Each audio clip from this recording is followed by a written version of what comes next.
Assalamualaikum warahmatullahi wabarakatuh. Perkenalkan, nama saya Bayu Sandra Setiawan dari kelas 2 Informatika A dengan NIM 25411106010. Oke, di sini saya akan mempraktikkan visualisasi eh,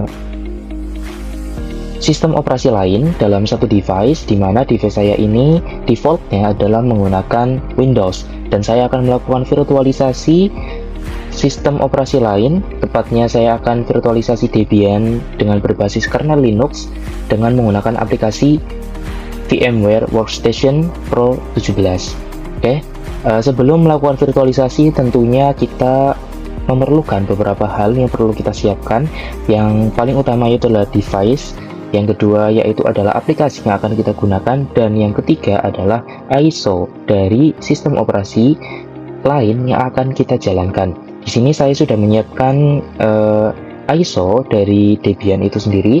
Di sini saya tepatnya akan menggunakan Debian 10.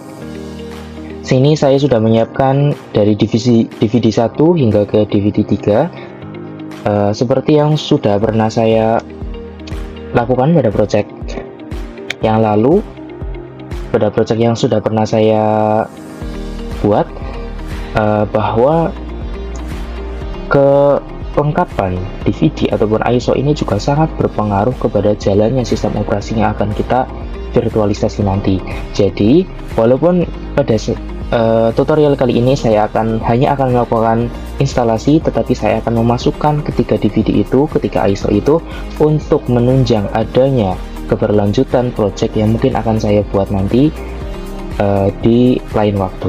Oke, yang pertama, untuk tutorialnya kita akan membuat terlebih dahulu virtual mesin baru yang berbasis Debian Linux ini. Yang pertama kita klik di sini ya, create a new virtual machine, kita klik dulu di sini. Oke, selanjutnya kita pilih yang custom, kita next. Lalu di sini ada hardware-nya kita menggunakan apa gitu. Karena saya di sini menggunakan workstation seri 17, maka saya di sini akan menggunakan defaultnya saja. Oke, selanjutnya di sini adalah salah satu step terpenting, kita memasukkan ISO dari sistem operasi yang akan kita virtualisasi. Di sini saya ada Debian, saya masukkan ISO Debian. Untuk pertama instalasi kita hanya memakai salah satu saja, dan di sini saya akan memakai DVD 1. Lalu kita next. Oke, di sini nah, ini adalah nama dari virtual machine yang akan kita buat. Di sini ada nama defaultnya itu adalah Debian 10. Di sini saya akan ganti menjadi Debian Bayu. Oke. Lalu di sini ada lokasi dari virtual machine yang telah kita buat nanti akan disimpan di mana. Saya akan custom, saya simpan di folder bersama OS. Nah, saya simpan di sini bersama dengan ISO-nya. Oh, mungkin di sini saja di virtual machine Debian, saya simpan di sini. Oke, lalu kita next.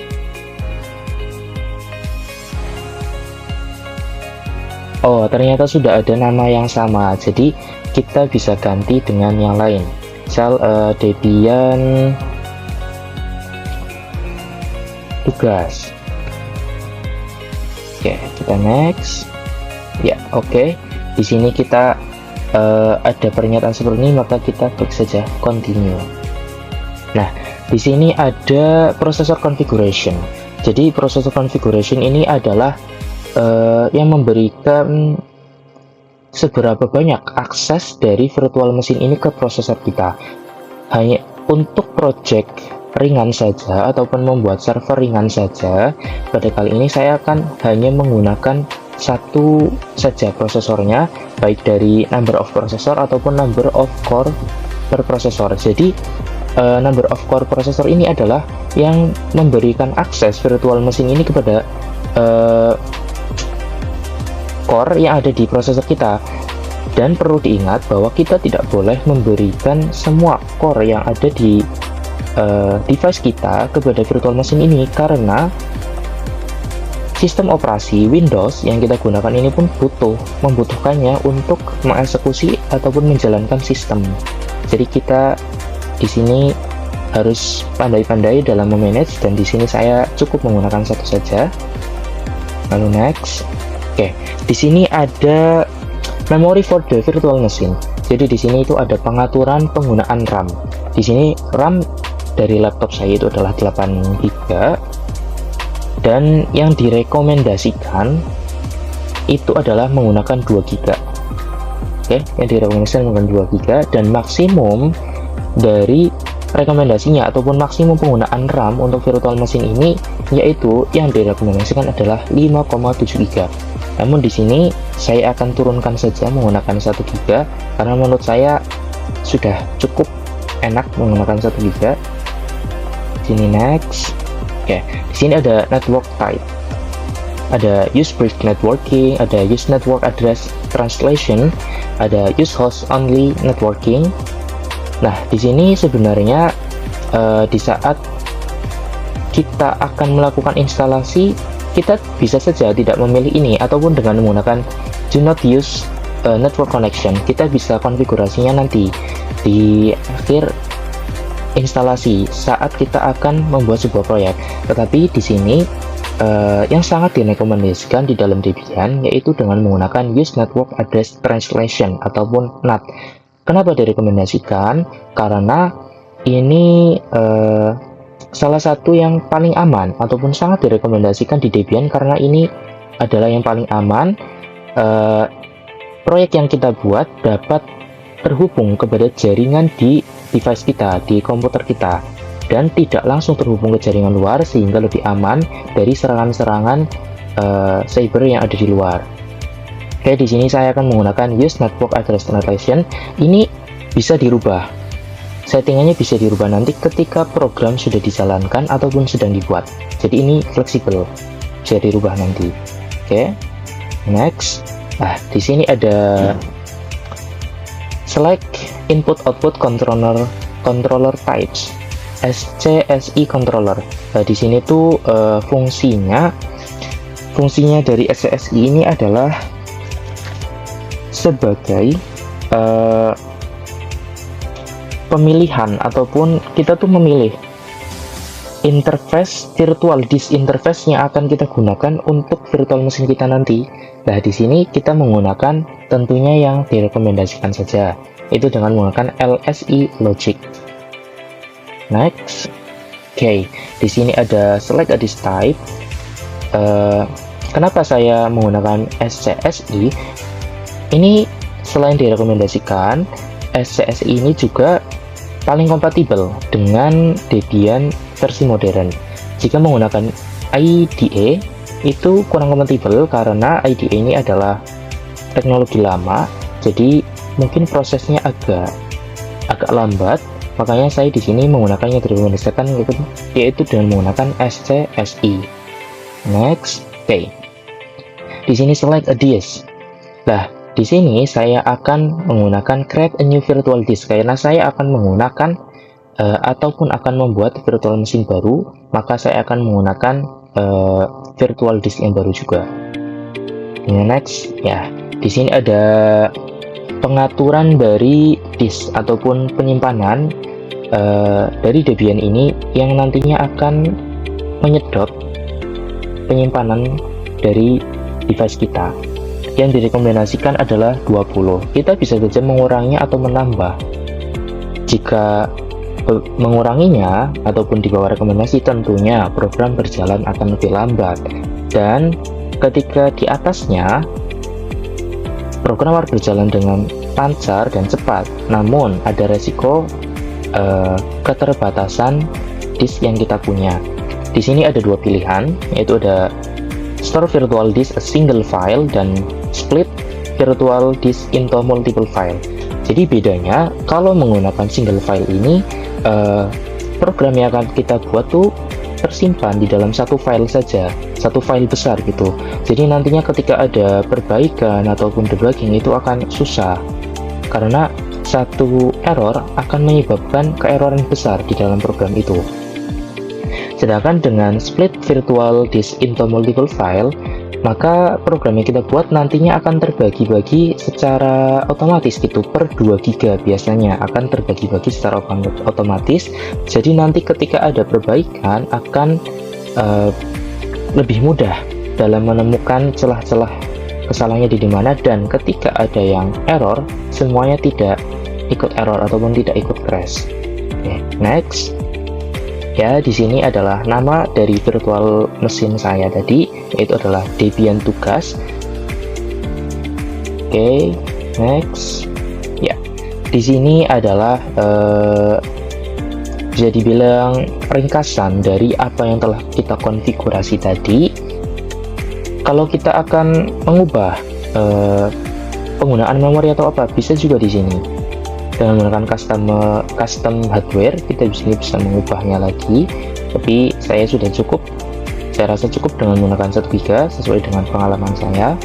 Close. Lalu kita akan lanjut ke step instalasi berikutnya. Ini kita klik finish. Oke, selanjutnya kita akan lanjut ke proses instalasi berikutnya. Proses instalasi ini pada kali ini kita tidak menggunakan kursor, jadi kursornya akan non-aktif. Ketika kita klik touchpad kita, maka akan non-aktif. Dan bagaimana ketika akan mengaktifkannya kembali? Ketika akan mengaktifkannya kembali, kita tinggal menekan shortcut Ctrl plus Alt. Maka kursor akan muncul kembali. Oke, kita lanjut. Di sini kita gunakan keyboard. Kita turun ke bawah, yaitu pilih instalasi, lalu next. Ya, kita tunggu prosesnya. Oke, di sini ada pemilihan bahasa. Saya akan menggunakan bahasa Inggris saja, lalu menggunakan United States dan American English. Oke, kita tunggu proses selanjutnya.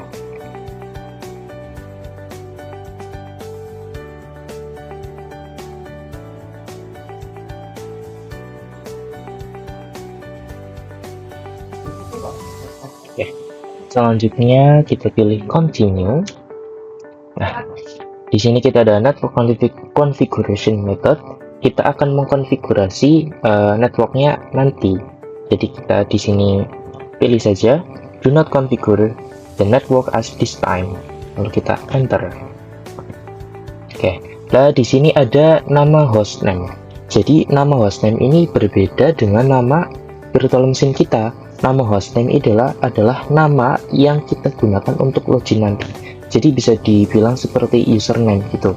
Kita akan buat dengan nama Bayu, itu saja. Continue. Di sini ada password root. Password root ini adalah password yang digunakan untuk masuk ke Debian kita. Kita buat saja yang mudah, misal Bayu 123 show. Coba lihat. Oke, sudah betul. Continue.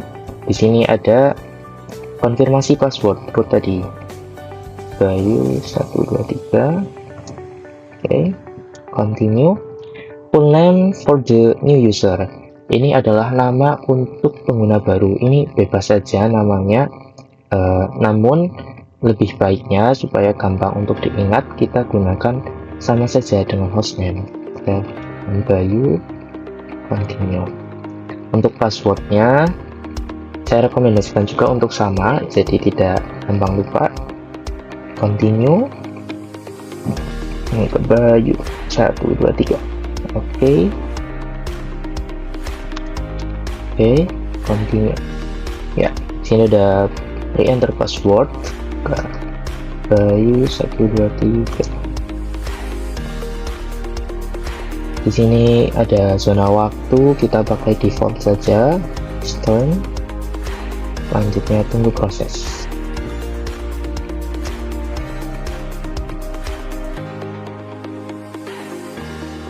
Oke, di sini ada partition methods dan saya akan menggunakan guide use entry this sesuai dengan rekomendasi saja. Nah, di sini adalah partisi yang akan kita gunakan. Enter. Di sini kita pilih yang ini, separate home, var, and TMP partition. Enter. Oke, sini kita klik finish. Write the change to this, kita pilih saja yes. Oke, ini prosesnya berjalan dan melakukan installing the base system.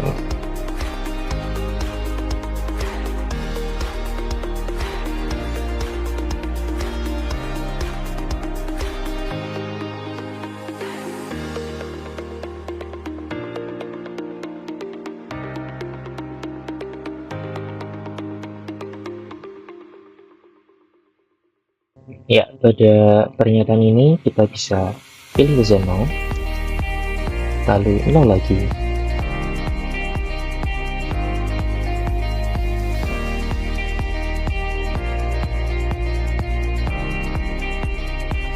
Dan di sini kita sekali lagi pilih 0. Oke. Jadi ini kita buang bintangnya dengan cara menekan keyboard spasi. Kita berbuang, ini juga dibuang. Kita hanya akan menggunakan standard system utilities. Lalu untuk continue kita bisa klik tab lalu enter.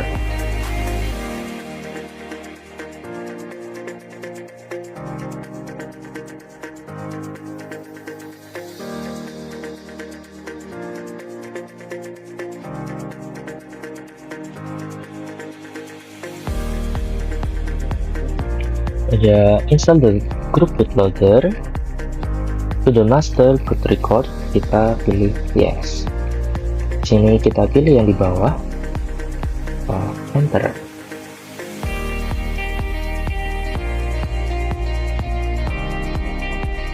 Tunggu prosesnya ini selesai. Nah, pada akhirnya proses instalasi Debian telah selesai. Kita bisa klik continue. Kita tunggu untuk masuk ke Debian kita.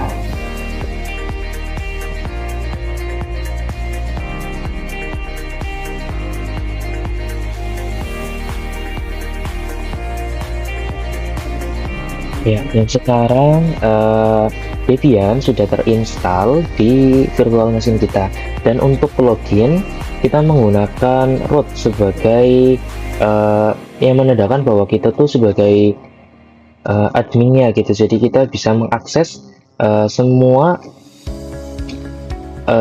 bisa mengakses ataupun bisa untuk mengkonfigurasi ataupun membuat program di dalam Debian ini. Kita gunakan root sebagai loginnya dan passwordnya seperti yang sudah dibuat tadi, yaitu bayu123. Memang ketika mengetik password di sini tidak akan terlihat gitu di interface kita, di layar kita itu tidak akan terlihat. Makanya harus sangat berhati-hati dalam mengetikkan password supaya bisa login sebagai admin. Kita enter ya, dan kita sudah login. Jadi kita sudah bisa untuk menjalankan di sini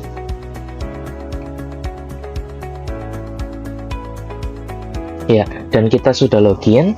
Jadi kita bisa menjalankan dua OS di sini. Yang pertama itu adalah Debian yang berbasis Linux, dan di sini ada Windows yang sebagai sistem operasi default dari device saya. Di sini ada Debiannya. Kita coba untuk mungkin untuk konfigurasi IP terlebih dahulu ya.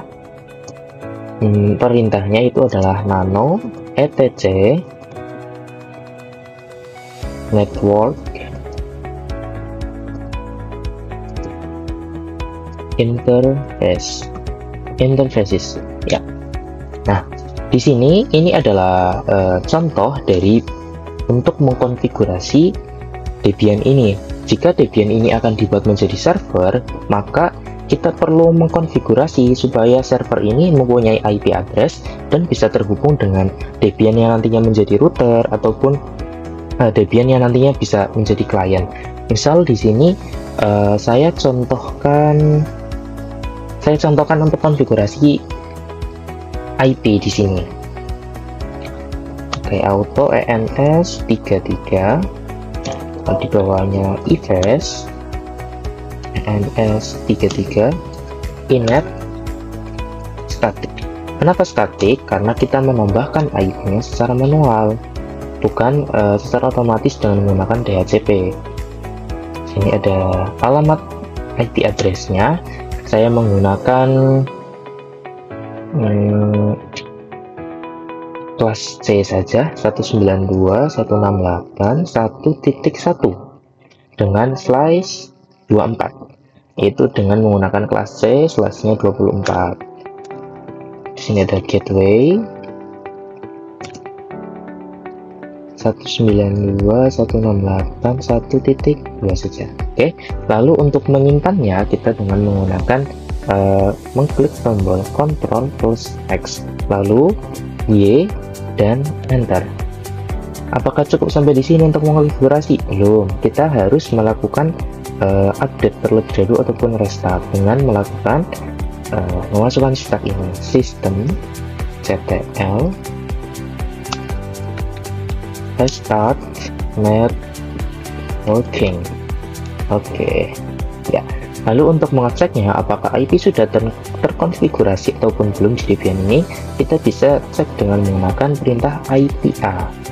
Nah, di sini sudah muncul ya ENS33 dengan IP-nya itu 192.168.1.1 dengan subnet 24/24, dan di sini juga ada alamat broadcast-nya 192.168.1.255. Jadi sudah terkonfigurasi di sini. Oke. Dan saya contohkan satu kali lagi. Tadi kita punya 3 CD-ROM ataupun ISO dari Debian ini. Di sini baru tercatat hanya satu saja, DVD 1, ISO DVD 1. Kita akan tambahkan ISO DVD 2 dan juga 3. Kita klik kanan, lalu setting.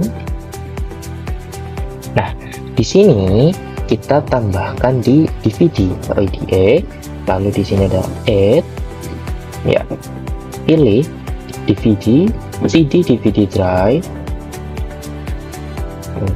finish, ya. Nah, untuk di sini kita bisa pilih use ISO image file, kita cari.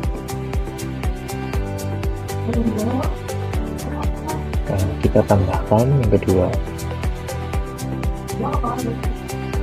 Oke, kita tambahkan lagi satu kali lagi.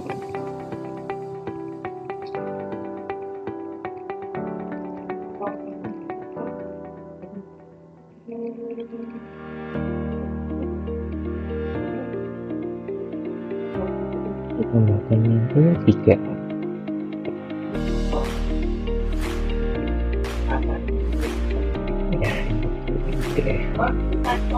Klik OK. Udah.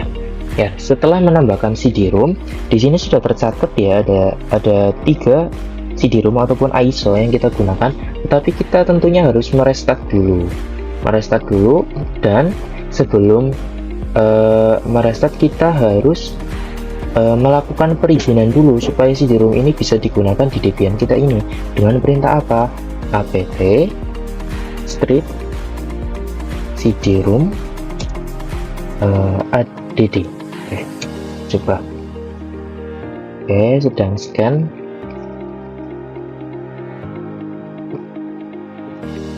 Oh, belum masuk, jadi kita harus restart dulu Debian-nya ya.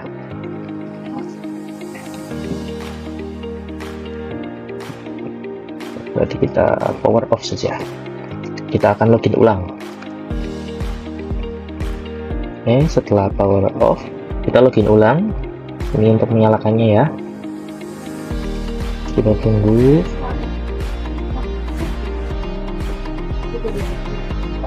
root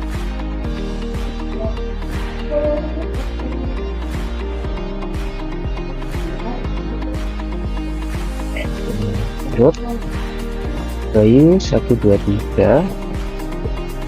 Oh, body sudah.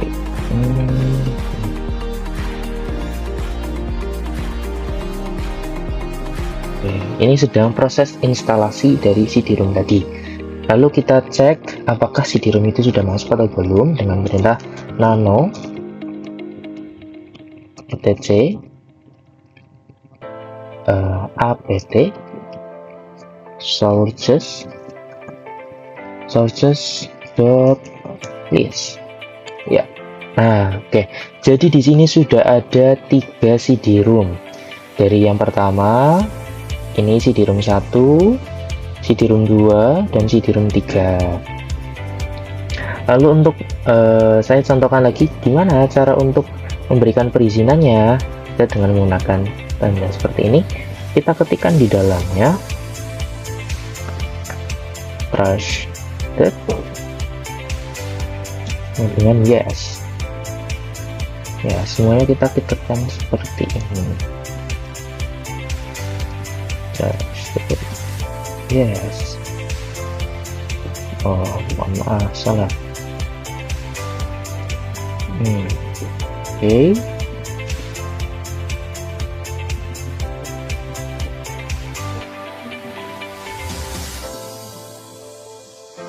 Maaf tadi ada kesalahan sedikit.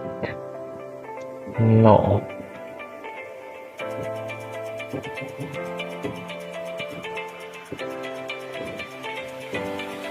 Oke, kita ulang ya. Mohon maaf tadi ada kesalahan sedikit.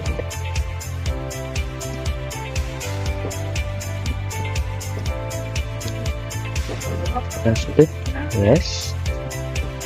Semuanya kita berikan seperti ini. Ini tujuannya untuk apa? Trusted yes ini adalah tujuannya untuk memberikan perizinan ataupun untuk mengaktifkan dari CD-ROM ini.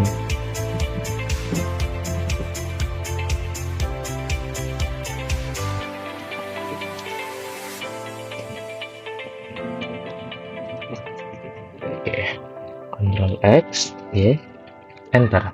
Lalu kita perlu untuk mengupdate repository ataupun ISO yang sudah kita masukkan dengan perintah apt -y update. Oke, sedang update. Nah, sudah selesai. Jadi konfigurasi di Debian ini bisa kita lakukan tanpa mengganggu sistem operasi yang kita gunakan di laptop ataupun device kita, yaitu saya menggunakan Windows dan saya di sini menjalankan Debian Linux dengan menggunakan virtual machine. Tidak ada gangguan di Windows, jadi kita bisa menjalankan 2 sistem operasi di dalam satu device dengan menggunakan virtual machine ataupun virtualisasi. Oke, untuk membuktikan kita coba cek IP-nya kembali ya dengan IP A. Oke, IP-nya masih ada INS33. Nah, jadi seperti itu. Ini adalah Windows, sistem operasi Windows masih dapat saya gunakan di sini, masih berfungsi dengan normal, dan di sini adalah virtual machine yang saya gunakan ataupun virtualisasi yang saya gunakan untuk menjalankan Debian dengan berbasis kernel Linux. Oke, jadi cukup sekian mungkin yang dapat saya sampaikan dari bagaimana cara melakukan virtualisasi dengan menggunakan VMware. Di sini saya dan sistem operasi ataupun yang saya jalankan di sini adalah Debian berbasis kernel Linux. Dan terima kasih. Wassalamualaikum warahmatullahi wabarakatuh.